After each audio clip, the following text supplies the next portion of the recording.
ते मला होणार आहे. मला जसा मोठे रस्ता, आता मोठे रस्त्यासाठी सरकार पैसे देवतो म्हटलेले आहे.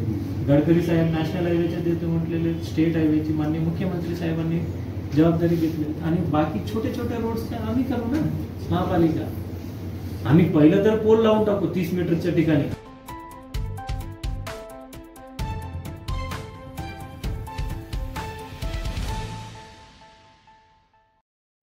निकालो खुद ही 101%. आप मार्किंग देना क्या होगा, इतने दिन में आप निकाल के देना, हम पूरा 100% निकालने का हम आज कर दिया, दूसरे दिन निकाल देंगे. हाँ चालू नहीं चालू, हमको टाइम देना पड़ेगा थोड़ा सा प्लीज, क्योंकि सबका सामान निकाल हम निकाल लेंगे, हम खुद जवाबदार निकालो ना. तुमको खुद इलीगल हो ना, तुम बिना परमिशन से तो बनाए हुए ना. क्या होगा, हमारे नारेगांव को स्लम झोपड़पट्टी गाँव था, तो वहाँ पर कोई प्लॉटिंग नहीं, कोई आदमी कितना प्लॉट है कितना, ऐसा कुछ भी नहीं है. जैसा 10x20 का मिला, 10x15 मिला, ऐसे लोग हैं. नारेगावचे स्लम जे आहे ते किती मकान आहे? 4200. ते आत आहे. नाही रोडवर भी आहे ना, आपला कुठ पर आहे आपले जे रोड मेडिकल दुकानच आहे. हा मग रोडवर ते आता ते स्लम वस्तूला जसं जसं मार्केट आलं तसं बांधलं जातं त्यांनी. स्लम म्हणजे काय आहे? घर आहे. नहीं है. लोगों को गलत फहमी होता है. अरे बिल्डिंग परमिशन तो दिखाओ भाई, दिखाने के बाद भी अगर है तो मैं कैसा करू, असं नसतं. त्यामुळे माझी जे तुमचे जे रिक्वेस्ट आहे ते मी मान्य करतो. तुम्ही मार्किंग केल्यानंतर तुम्हाला 2-3 दिवसाची संधी वेळ देणार आम्ही, काही वेळात एकदम 100%. आणि जे स्वतःहून तुम्हाला जे काढणार आहे का 100%. परंतु कधी केव्हा त्याच्यासाठी मी मीटिंग चालू. काही लोकांची गैरसमज आहे, काही लोकांची प्रॉब्लेम आहे. इधर से है क्या, इधर से पकड़ो, सेंट्रल लाइन इधर नहीं इधर है, ताकि मेरा बचेगा. अरे कितना बचेगा? नारेगांव में क्या होगा कंफ्यूजन, कुछ हमारे लोगों ने, हमारे जो वो आए क्या बोलते हमारे तक पास गए और 30 फुट कम करके लिया हमने. अभी 30 फुट कहे तो 100 फुट बैठ. मैं जो भी बोलता हूँ लिख के दूंगा. हाँ तो मैं बोला ऐसा नहीं, तो ये सब लोग कंफ्यूज हो गए. मैं जो भी बोलूंगा वीडियो में बोला. तो ये सब कंफ्यूज हो गए. बोला नहीं, एक बार आप लोग चलो आयुक्त के पास, आपको सामने सामने जो भी क्लियर करके दे देंगे. तो सर अभी 30 मीटर की हमको आपसे विनती है, एक मार्किंग हमको करवा देना. आपका करने मार्किंग हम साथ में रहेंगे, मार्किंग करवा के ले लेंगे और निकालने के लिए भी हम साथ में रहेंगे. तुम्हारे आने से पहले हम उनको अच्छा क्लियर करके देंगे. ये 2 मुद्दे. तीसरा मुद्दा इसके ऊपर आप मुंह बदला हमको पैसे देने वाले, कब क्या कर देने वाले का नाही देने वाले. अरे मी काय म्हणतो, मोबदलाची 2 प्रश्न आहे. तुमची आज ओपन प्लॉट आहे, कुछ भी नहीं है, शेती आहे तुमची. मी घेत असेल त्या ठिकाणची मी मोबदला देणार. तुमची आप्पांची आहे, समजा आप्पा तुमची किती एरिया आहे? 112 स्क्वेअर मीटर. 112 square metre. त्याच्यामध्ये 30 मीटरच्या रस्त्यामध्ये किती चाललं? मग तुमची प्लॉट मला हँडओव्हर करावं लागेल ना रस्त्याची, त्याला मोबदला मिळणार नाही. म्हणजे आता हँडओव्हर बाकीच्या घरांना म्हणजे आपला क्लिअर मत करून टाकायचं, आपल्याला मोबदला भेटणार आहे, देणार आहे का नाही म्हणजे आमचा माइंड सेट होईल काहीतरी कोणत्या तारखेला. आता तुम्ही 30 मीटर मध्ये जे आमचे घर इलिगल बांधलेले, यांचा बांधकाम सगळे बांधकाम इलिगल तुम्ही तोडणार. गावठाण असेल, गावठाण म्हणजे जुने ग्रामपंचायतचे वगैरे त्या ठिकाणी जे रस्ता जाणार आहे त्यांनी प्रायोरिटीनी टीडीआर आम्ही देणार. जर प्रायोरिटी मतलब टीडीआर तो इमीडिएटली मिलेगा. नहीं है तुमको टीडीआर नहीं चाहिए, हमको पैसा ही चाहिए, तो ठीक है वो पैसा भी हम मोबदला देंगे. गावठाण व्यतिरिक्त ज्या ठिकाणी आहे जे स्लम आहे, समजा स्लम आहे, त्यांच्याकडे तर काही कागद नाही आहे, टॅक्स पावती काही. त्यांना ज्या वेळेला त्यांची घरं जात असेल त्या घरांची आम्ही 100% पुनर्वसन करतो. ज्यांच्या घर जाणार रस्त्यामध्ये उसको घर बदले में घर दूंगा. ऐसा कैसे रास्ते पे फेंक देंगे? इसने इतने बेरहम सरकार नहीं है. माननीय पालकमंत्री महोदयांनी जे स्लमची घर वगैरह जे काय जात, एक कुटुंब एक घर, वो हमने उसकी प्रायोरिटी में लिख के रखेंगे. आणि आमच्या महापालिकेमार्फत 11,000 घरकुल चालू आहे आणि दुसरे म्हाडाच्या मार्फतही हजारों घरकुल चालू आहे. आता आम्हाला 150 घर ताब्यात आहे. जो प्रायोरिटी में हम प्रेफरेंस जो हम बोल रहे नंबरवर प्रायोरिटी में उनको 1 लाख रुपये फक्त द्यायचं. 12 लाख 13 लाखची घर फक्त 1 लाखामध्ये आम्ही त्यांना कॉम्प्लेक्स आहे. तुमची समोर रस्त्यामध्ये काय गुंटेवारी करायची, परमिशन लिया रहता तो अलग बात, परमिशन ही नहीं दी तो उसको गुंटेवारी करके लेना. गुंटेवारी करके लेने के टाइम पे जो रस्त्यात जागा जाऊ राहिली ते तुम्हाला फ्री मध्ये हँडओव्हर करावा लागेल. उसका कुछ भी नहीं मिलेगा. क्यों? अगर ओपन प्लॉट करते ब्रदर, ज्यांना लेआउट कळतं, ज्या लेआउट करतात त्यांना माहिती आहे 5% एम्युनिटी स्पेस, 10% ओपन स्पेस, अंतर्गत रस्ते 9 मीटरची.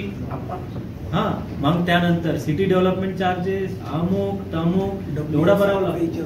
आज गुंटेवारीमध्ये तुमच्या फ्री मध्ये असलेला बांधकाम म्हणजे 1.1 FSI 1.1 FSI हा त्याला आम्ही 100% सूट दिली बेटरमेंट चार्जेसची.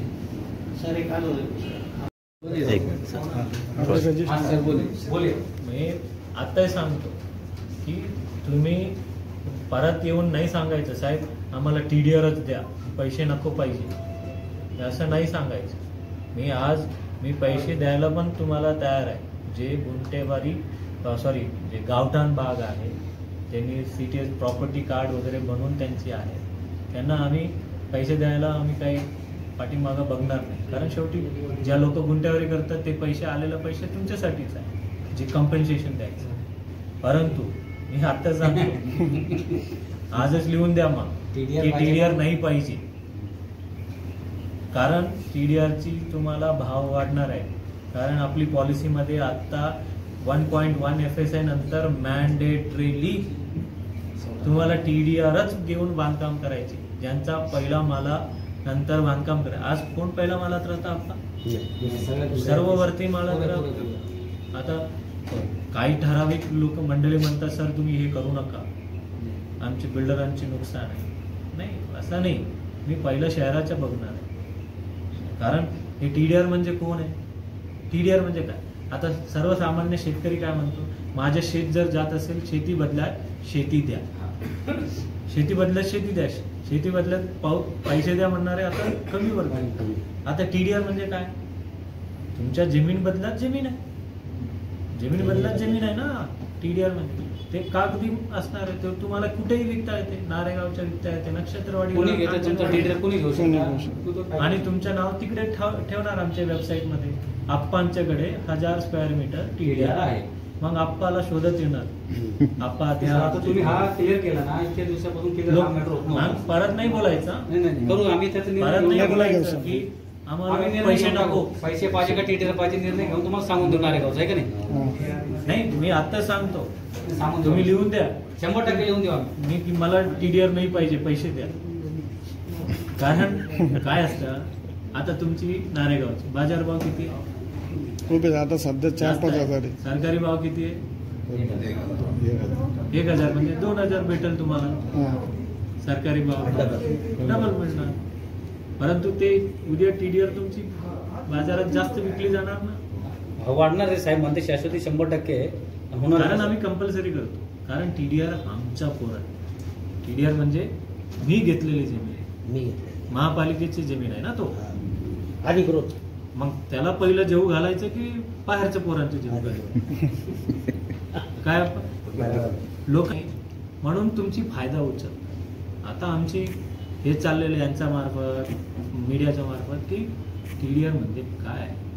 आता पुणे मुंबई यामध्ये भेटत नाही. 100 रुपयाची TDR डबल मध्ये विकू राहिलं. त्यामुळे ठीक आहे, जे गावठाण क्षेत्रामध्ये ज्यांना कम्पन्सेशन, महापालिकेमध्ये 3 प्रकारची कम्पन्सेशन, एक पैसा, TDR, RCC. आता 3ही ऑप्शन, 2 ऑप्शन तुमच्याकडे. कौन सी चीज आसान है? कोई चीज आसान नहीं, कौन सी चीज आसान है? तोड़ना आसान है या रास्ता बनाना आसान है? दोनों भी आसान है. हाँ, दोनों भी आसान है. अभी आप सरकार से भैया वो बोल रहा हूँ ना, रास्ता बनाना आसान है, पैसा आ जाएगा तो रास्ता बन जाएगा. किसी की तोड़ने की हिम्मत लगती ना, जैसा बोल रहे क्यों मेरे हमारा नाम ले रहे हो, हमारे टीम का नाम ले रहे हो? इतने लोग इसके पहले भी थे ना. ये क्या हम नया कर रहे क्या? नहीं, अभी ये तोड़ रहे करके पैसा आ रहा है ना, ये फिर पैसा आके क्या होगा? हमारा 50 साल नाम रहेगा सर. हमको नाम नहीं देखो सर, अभी तक ऐसी कार्रवाई शहर में इतनी जोरदार हुई नहीं और इतनी ताकत से की नहीं. और देरी के बाद जो मीडिया के ऊपर बोल रहे हैं क्या मैं इलीगल कोई भी रहा, मैं तोड़ने वाला बोलते तोड़ने, कोई कितना भी बड़ा आदमी रहा या छोटा रहा, मैं किसको पट्टी लगा के आप पाए हो या मेरा कोई भी रहो। तो सर ये आज जो है रोड का 5वां मुद्दा हमारा, तो ये कितने दिन में, कितने महीने में, कितने साल में, कैसा, कब तक आपका नियोजन है या नहीं है? तुमको आने का है ना? हाँ, आम्ही स्वतः क्योंकि मैं नागरिकों को शासन दूंगा 100%। नाही, देखो कैसा होता है, हे आल्यानंतर हे रस्ता करायचेच आहे। आता कोणती रस्ता उरलं? कुठं नाही, शहरात का एकदम लगभग एकदम आता हे मेजरच रस्ते उरले ना, आता गल्ली गुल्लीतलं सर्व झाल्या, सर्व झालं सर। आता लोक पैसे भरले, नारेगावच्या गुंठ्यावरी गेलं किती पैसे येऊ शकतात? खूप पैसे नाही, कमीत कमी 20-30 करोड रुपये तरी नारेगावात भरावं लागेल। नक्की करतात एवढं मोठे इंडस्ट्रियलिस्ट करून टाकलं, एवढा घाण करून टाकलं, ते घाण केलेलं आहे ना, खूप घाण पुढे काय ते म्हणजे एवढा मी एक दिवस म्हणजे माझ्या मुली कधी कधी त्या रस्त्याने वगैरे मी स्कूलला घेऊन जात असतो, 30 मीटरच्या पुढे जाऊन ते 10 मीटर पण 21 फूट आहे फक्त रोड, 21 फूट ऍक्झॅक्ट आता नारेगावचा आता मोजलं तर 21 फूट आहे फक्त। साहेबांनी सांगितलं सर ते मला होणार आहे, मला जसा मोठे रस्ता, आता मोठे रस्त्यासाठी सरकार पैसे देवतं म्हटलेलं आहे, गडकरी साहेब नॅशनल हायवेचे देतो म्हटलेले, स्टेट हायवेची माननीय मुख्यमंत्री साहेबांनी जबाबदारी घेतली, आणि बाकी छोटे छोटे रोड्सचे आम्ही करू ना, महापालिका आम्ही पहिलं तर पोल लावून टाकू 30 मीटरच्या ठिकाणी। बरोबर, जसं रेल्वेचं आहे ना, रेल्वेने कसं लावून ठेवले तसं पहिले पोल लावले ना, बीड बायपासला असेल लावा साहेब, पहिला तर आपण पहिलेच टाकू राहिलो ना, बाकी सुविधा आता स्ट्रीट लाईट पण आपण देतो, अजून काय तो तुम्हाला सिव्हरेज नाही, पाणी चाललंय, आता फक्त पाणी चालू याच्यासाठी करत नाही की ते म्हणजे वरची लाईन सुरू झाल्यावर म्हणजे ते पण आता काय शेवटच्या 10% उरलेले आहेत। आमचे नारेगावचे नागरिक काही दिवसापासून इतके खूप परेशान होते का बाबा कोणी उठायचा का बाबा रोड 45 मीटर जाणार आहे, इथून तुटणार आहे, तिथून तुटणार आहे, आजच्या तोडून घ्या, असे लोक नागरिक पूर्ण परेशान होते। आम्ही मागे परवा दिवशी आयुक्त साहेबाला एक मेसेज दिला का बाबा आम्हाला तुमची भेट घ्यायची, काही कन्फ्युजन आहे आमच्या नारेगावचे आणि ते दूर करायचे, तर आयुक्तांना ॲट ए टाइम आम्हाला टाइम दिला का बाबा तुम्ही 1 वाजता आमच्या ऑफिसला तुमचं जे कन्फ्युजन ते आम्ही समोर बसून दूर करू। आज आयुक्त साहेबाकडे आम्ही जी चर्चा केली, सर्वात पहिली मागणी अशी केली का बाबा जी 30 मीटरची मार्किंग आहे ते तुम्ही आम्हाला कधी करून देणार आहे, ते मार्किंग केल्यानंतर तुम्ही आम्हाला काही दिवसाचा वेळ द्या, त्या वेळामध्ये आम्ही स्वतःहून नागरिकांसमोर करून ते काढून घेणार आहे, तर ती त्यांनी मान्यता दिली का बाबा ठीक आहे, काय हरकत नाही। तिसरा मुद्दा आम्ही असा उपस्थित केला का बाबा जे गावठाण एरिया आहे, जे स्लम वस्ती आणि जे मालकी हक्काचे प्लॉट आहे, हे घर जे तुटणार आहे याला तुम्ही मोबदला देणार आहे का नाही देणार आहे, हा मुद्दा उपस्थित केल्यानंतर त्यांनी क्लिअर भाषेत सांगितलं का गावठाणमध्ये जे बी आहे त्याला मोबदला बी देणार आहे, मोबदला ज्याला पाहिजे मोबदला देणार, ज्याला TDR पाहिजे त्याला TDR देणार आहे, असं ते सरळ भाषेत म्हणले। आज जो 30 मीटरचा रोड आहे, उद्या तो 6-6 मीटरचा 100% 35-10 जसं 35 वर्षांना आज DP रोड होत आहे तसं भविष्यात तो 6-6 मीटर होऊ शकतो, पण आज मी 30 मीटरच्या वर 1 इंच तोडणार नाही। नारेगावातले नागरिक जे भयभीत झालेले आहे ते कोणी टेन्शन घेऊ नका, आम्ही तुम्हाला येण्याच्या पूर्वी इथं कळू, असं का बाबा मार्किंग केव्हा करणार आहे ते आम्हाला त्यांनी सविस्तर सांगितलं आणि आम्हाला खूप त्यांनी सविस्तर समजून सांगितलं आणि आम्हाला कॉपरेटिव्ह केलं।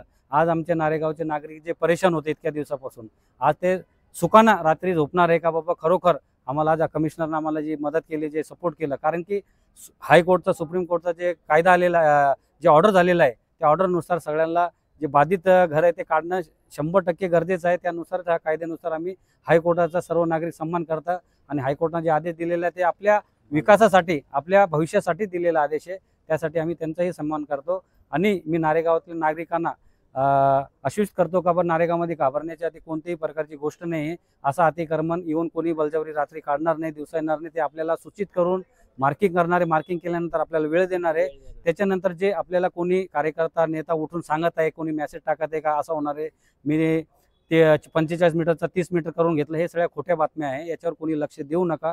सर्व नागरिकांना मी विनंती करतो नारेगावच्यांना कोणी कोणावर भरोसा ठेवू नका। आता आज सविस्तर नारेगावचे संपूर्ण जे रोडवरचे ज्यांचे प्लॉट आहे, ज्यांचे घर आहे, हे संपूर्ण तेच लोक आज आलेले आहेत, त्यांच्यासमोर पूर्ण आमचा समाधान झालेला आहे। तर मी खरोखर माननीय आयुक्त साहेबांचा आभार व्यक्त करतो, अभिनंदन व्यक्त करतो, कारण की आम्हाला त्यांनी 1 पाऊण तास वेळ दिला आणि आमची जी अडचण होती ती समजून घेतली आणि ती आमची अडचण समजून त्यांनी आम्हाला समाधान केलेलं आहे।